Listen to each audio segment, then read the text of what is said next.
Well, hello there. So I think we're going to be very close to being done with recording out here in the Knott office pretty soon. And it's pretty interesting just to go through the whole renovation process, thinking through predictions of how long time will take, all that other stuff. And then we're also dealing with renovations, other areas in the church, and made me think about just what do I want to ramble about? What do I want to talk about? And as I'm sitting here, I think about how if a video goes longer than 6 minutes, you're going to have a whole lot less people tune in. So the deep dives that I've been doing with David on the sermons, not as many views, not as many people as interested. And I just want to encourage you, if you actually want to hear me ramble about something, go listen to one of those. I'm going to keep the thoughts a little shorter and more concise on this. So the school year is ending, and some schools are already out, some schools have one more week, and I think about this is one of the first times in a while that I'm super eager for a summer. I'm excited for my daughters to not have to wake up early, to be able to just have a less stressed bedtime. Bedtime feels stressful for Brittany and I, because we're like, all right, if our kids don't get to bed on time, then they're gonna have a rough morning, and just like the conflict of waking kids up in the morning. So I'm looking forward to that. And I was thinking about my summers growing up and what did I do as a kid. And it's interesting. The number one thing I remember doing before I was old enough to be in high school and have a summer job, I remember doing so much basketball over the summer. Like, you had a basketball camp with the school, you had a basketball camp with the local junior college, the Glen Oaks Community College camp, and then I would make this. My brothers and I made this course on our basketball pad where we would label each of the shots, like someone famous. And there was the Charles Barkley shot, there was the Scottie Pippen shot, there was the Shaq shot, Magic Johnson, Michael Jordan. Then there was the brick shot, and I think it was about 13 shots total, maybe 15. And it was a course that you started close to the hoop and you built your way out. And there was a safety point that if you missed it, you didn't have to go all the way back to the beginning.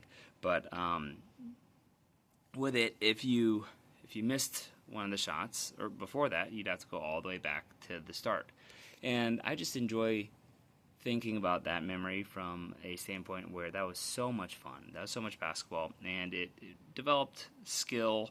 It was a pressure situation without a pressure situation. I did it so much with my brother Tim, and lots of one-on-one with Tim as well. So that was one of the things I looked forward to over the summer. And just thinking about how will I spend this summer with my daughters. So all three of them will be doing cross country in the fall, which is crazy. And with that, it's elementary cross country.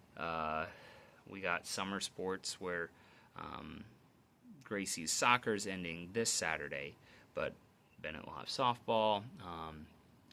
Lydia will have t-ball. I'm just thinking about how do we enjoy the summer.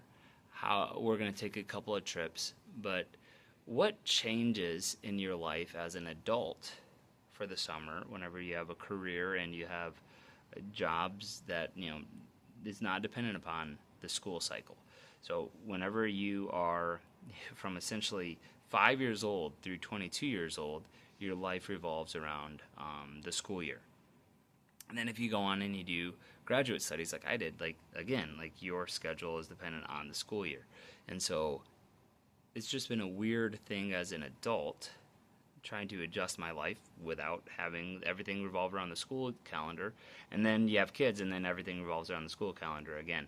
And so it's just, life is never as simple moving forward as you think.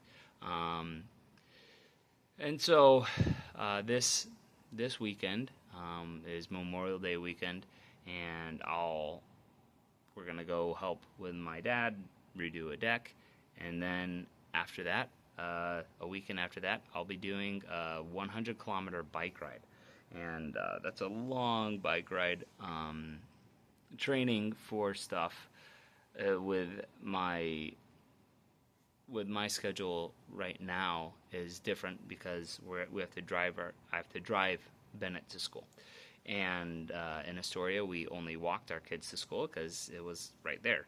And it's just interesting thinking through all the schedule stuff because a year ago I had just finished a half marathon, and training up for that was just all these little things where life changes, life adjusts, and I was listening to a podcast yesterday about aging, not because I'm worried it myself, but it was one of the topics that a podcast that I typically listen to mentioned, and it said that we never have a guaranteed tomorrow, but we have a guarantee about thinking about what we've gone through, but we can say, who do I want to be if I have tomorrow guaranteed?